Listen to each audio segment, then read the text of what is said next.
name's Allison. I'm going to teach you one stretch today to help create traction in the low back and in the hip joint.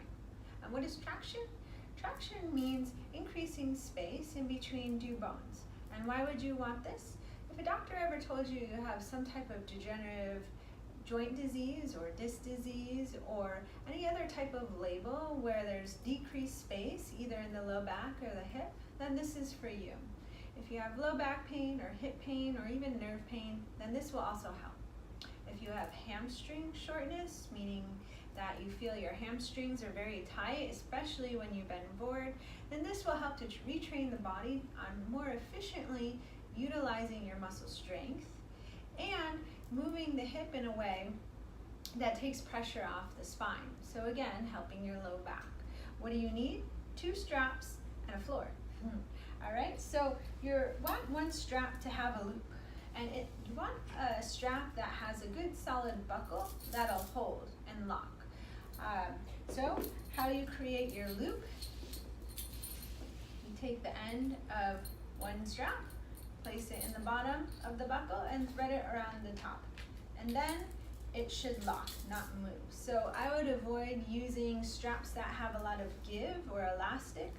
Buckles, plastic buckles that slide don't usually work as well, or TheraBands with a lot of stretch. So you want 2 straps that don't give. One with a loop about the length of your thigh or your leg, and the other without a loop. Then what you're gonna do is place the strap with the loop around your hip joint. So one end of the loop will go around your heel, and the other end of the loop will come into your hip joint. And see how this loop is too big for me? There's too much slack. You want to tighten that down. And then move the buckle away from the skin so it doesn't pinch it. Then lie on your back and bring the second strap on the heel. And lift the leg into the air.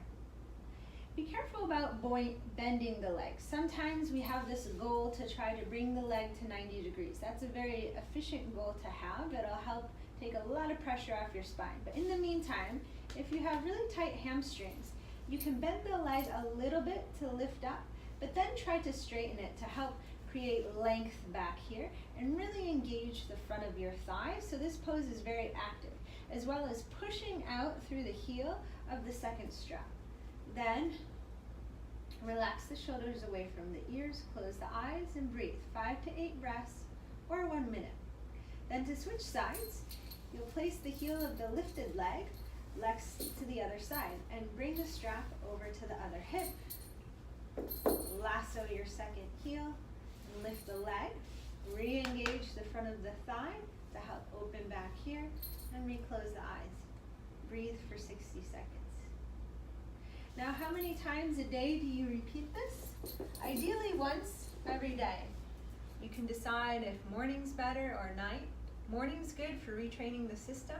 Night's good for resetting before bed and helping to set you up for the next day without pain. If you have any questions, comment below or message me. Have a great day. Bye.